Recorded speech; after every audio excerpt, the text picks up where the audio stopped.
آج تفسیر مختصر ہوگی کیونکہ آپ کو وقت مقررہ پہ چھوڑنا ہے، فاتحہ خوانی ہوگی۔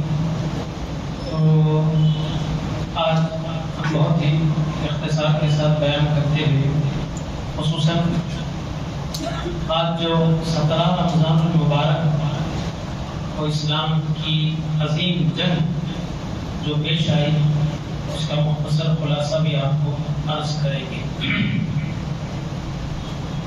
کل حضرت خضر اور موسیٰ علیہ السلام کا تقریباً تذکرہ پورا ہو چکا۔ اب یہاں پر ایک چیز، ذوالقرنین ایک بادشاہ گزرے ہیں، ان کے بارے میں پوچھا گیا کہ کیسے تھے، اس کا ذکر کیا گیا، اور وہ جو دیوار کو انہوں نے پورا لوہا پگھلا کر چڑھا دیا تھا، اور یاجوج ماجوج کا قیامت سے پہلے نکل کر پوری زمین میں فساد پھیلانے کا، یہ ساری چیزوں کا اس میں ذکر کیا گیا۔ اس کے بعد سورہ مریم شروع ہوتا ہے۔ آپ جانتے ہیں حضرت مریم نہ نبی ہے نہ رسول ہے، کیونکہ اللہ اپنی فطرت میں کبھی بھی کسی قوم کی طرف عورت کو رسول یا نبی بنا کر نہیں بھیجا۔ کبھی جب بھی آئے مرد ہی آئے، جس قوم کے پاس بھی نبی یا رسول آئے وہ مرد ہی آئے، عورت نہیں آئے۔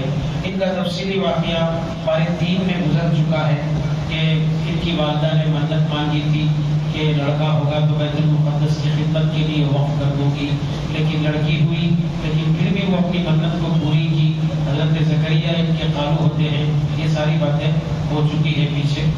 یہاں پر ان کے نام سے ایک سورت نازل فرما کر، تو اب یہ کیا تھی، نہ نبی تھے نہ رسول تھے، تو ولیہ تھی، مرد کے لیے ولی، عورت کے لیے ولیہ۔ تو اللہ تبارک و تعالیٰ نے اپنے محبوب بندوں کے نام قرآن مجید میں سورتیں نازل کیا ہے۔ یہ قرآن آپ کو جہاں نماز روزے کی تعلیم دیتا ہے، وہیں اس بات کو مد نظر رکھتا ہے اور آپ کی توجہ مرکوز کرتا ہے کہ دیکھو اس قرآن مجید میں میرے پیاروں کا ذکر ہے، ان کے نام میں نے مرکزی طور پر سورتیں نازل فرمائی ہے، کہیں آل عمران کے نام سے، کہیں مریم کے نام سے، کہیں کہف کے نام سے، کہیں اور کہیں اور کہیں اور کے نام سے۔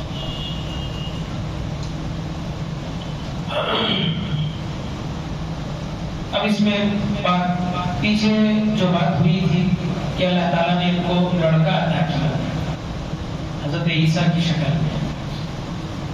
اچھا، کل ایک بات پڑھے تھے، ہم نے سنے تھے کہ حضرت خضر نے ایک کو مار دی، ایک بچے کو مار دی، کیونکہ وہ آگے چل کر بچہ کافر ہونے والا تھا، ان کے ماں باپ مسلمان تھے، کہیں ایسا نہ ہو کہ بچے کی محبت میں ماں باپ بھی دین سے گر جائے، اسی لیے کیا کرتے تھے، وہ بچے کو مار کے دعا کیے تھے اللہ تعالیٰ سے کہ الہی اس کا نعم البدل عطا فرما۔ بولے تھے نا۔ اب آپ مجھے بتائیے، ہمارے پاس معاشرے میں لڑکی پیدا ہوئی تو خوش ہوتے ہیں یا لڑکا پیدا ہوا تو خوش ہوتے؟ لڑکا پیدا ہوا تو خوش ہوتے۔ اب ان کو پہلے سے آلریڈی کیا تھا، لڑکا تھا، اب لڑکے سے بہتر کیا ہو سکتا تھا؟ ایک لڑکی ہوتی تو الہی اس سے بہتر انہیں عطا فرما۔ ذرا توجہ سے سننے کی بات نہیں، اگر لڑکی ہوتی انتقال کر جاتی تو آپ یہ دعا کر سکتے اللہ اس سے بہتر آپ کو دے گا، تو ذہن کہا جاتا کہ اب جو ہوگا وہ لڑکا ہوگا، آلریڈی لڑکا تھا، اب دعا کر رہے کہ الہی اس سے بہتر انہیں عطا فرما۔ تو کیا ہوا معلوم، لڑکی ہوئی۔ تو بولو قرآن اور اسلام کی زبان میں لڑکا بہتر ہے یا لڑکی بہتر؟ لڑکی۔ اچھا، یہ جب لڑکی بہتر ہوئی تو دعا میں ایک پوائنٹ تھا، اس سے بہتر عطا فرما۔ لڑکی ہوئی لیکن ان کی بطن سے، ان کے پیٹ سے ایک لڑکا جو حضرت عیسیٰ کی شکل میں پیدا ہوا، سبحان اللہ، نبی پیدا ہوا۔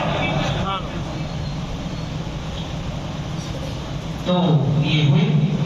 اب ہوا یہ کہ تنہائی بیٹھی تھی اپنے کمرے میں، حضرت جبریل آئے، وہ پریشان ہو گئی، بولی کہ قالت انی اعوذ بالرحمن منک ان کنت تقیا، اگر نیک ہے ہٹ جاؤ میرے پاس سے، تم نہیں جانتے مجھے، ہٹ جاؤ۔ تو وہ فرشتہ آیا تھا، اس نے کہا قال انما انا رسول ربک، گھبرانے کی ضرورت نہیں، میں کوئی گناہگار یا ایسا ویسا آدمی نہیں ہوں، میں تیرے رب کی طرف سے بھیجا ہوا فرشتہ ہوں۔ لِأَهَبَ لَكِ غُلَامًا زَكِيًّا، کیوں بھیجا گیا ہوں؟ تاکہ میں تجھے لڑکا دوں۔ دستور سے وہ واقف تھی کہ دنیا میں شادی کے اولاد کے لیے شادی ہونا ضروری تھا، تو اس نے کہا، حضرت مریم نے کہا اَنَّا يَكُونُ لِي غُلَامٌ، مجھے لڑکا کیسے ہو سکتا ہے؟ وَلَمْ يَمْسَسْنِي بَشَرٌ، جبکہ میری شادی نہیں ہوئی، کوئی آدمی مجھے چھوا تک نہیں، وَلَمْ أَكُ بَغِيًّا، اور میں بدکار بھی تو نہیں ہوں۔ تو فرشتے نے کہا قَالَ كَذَلِكَ، اللہ کا حکم ہے بس تمہیں لڑکا ہوگا، اور اللہ پر یہ بات بہت آسان ہے، کوئی مشکل نہیں ہے، ٹھیک ہے۔ لڑکا ہوا۔ اب یہ جب لڑکا ہوا تو حضرت مریم نے کیا کی، اپنے آپ کو ملامت کرنے لگی، کوسنے لگی، یا لیتنی مت قبل ھذا، اے کاش کہ میں یہ بچہ پیدا ہونے سے پہلے مر جاتا۔ کیوں؟ زمانے کو کیا منہ دکھائیں گے، اور لوگ جتنی زبانیں اتنی باتیں کریں گے۔ یا لیتنی مت قبل ھذا، دیکھو ہر ایک کو کتنی اپنی عزت اور اپنی حفاظت پیاری ہوتی ہے، یہ تو اللہ کی ولیات ہے۔ اے کاش کہ میں مر جاتی اس بچے کی پیدائش سے پہلے، وَكُنْتُ نَسْيًا مَنْسِيًّا، میرا ذکر ہی نہیں رہتا دنیا میں، ایسی میں ہو جاتی۔ جب انتہائی تکلیف کے الفاظ ان کی زبان سے نکلے، رحمت الہی جوش میں آئی، فرمایا فَنَادَاهَا مِن تَحْتِهَا أَلَّا تَحْزَنِي، مریم جب ہم نے تجھے لڑکا دیا ہے تو اس کا انتظام بھی کیا ہے، سبحان اللہ، گھبرانے کی ضرورت نہیں ہے۔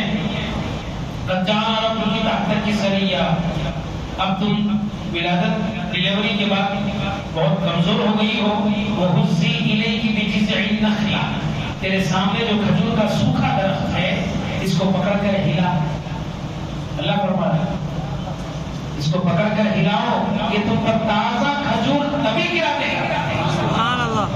حالانکہ کھجور لگنے کے لیے، درخت کے پھولنے پھلنے کے لیے ٹائم چاہیے نا سب، کم سے کم 6 مہینے۔ مدینہ منورہ میں جو مشہور باغ تھا عجوا کا، ایک صحابی کا تھا، سب کے کھجور سال میں، سب کے باغات سال میں ایک بار کھجور دیتے، ان کا باغ سال میں 2 مرتبہ کھجور دیتا، حضور کی دعا تھی ان کے ساتھ۔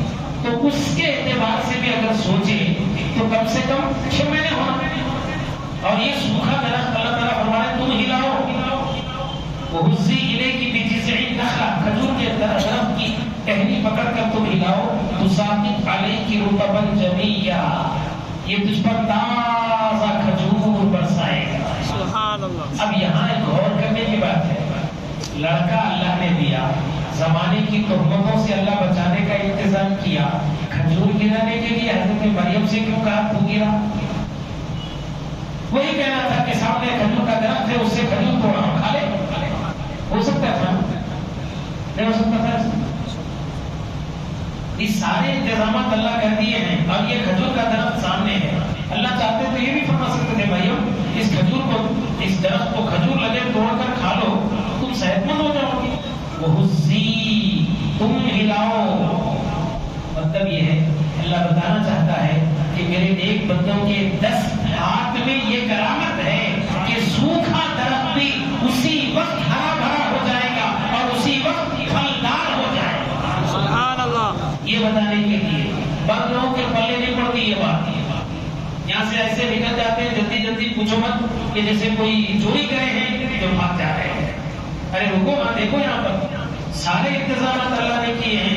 حضرت مریم سے کیوں کہہ رہے ہیں کہ تو کھجور کے درخت کو ہلا؟ دنیا کو یہ بتانا چاہتے ہیں میرے پاکیزہ بندے بولتے ہیں تو بھی ہوتا ہے، کرتے بھی ہیں تو بھی ہوتا ہے۔ وَهُزِّي إِلَيْكِ بِجِذْعِ النَّخْلَةِ تُسَاقِطْ عَلَيْكِ رُطَبًا جَنِيًّا فَكُلِي وَاشْرَبِي فوری چشمے سے پانی پی اور تیرے بچے کو دیکھ کر تیری آنکھ ٹھنڈی کر وقرری عینا. اس قسم کرسی کے عالم میں کون ہمت دے گا اتنی، وہ بھی اس مرحلے پر جبکہ ڈیلیوری ہو چکی ہے اور یہ معاملہ بڑا نازک ہوتا ہے.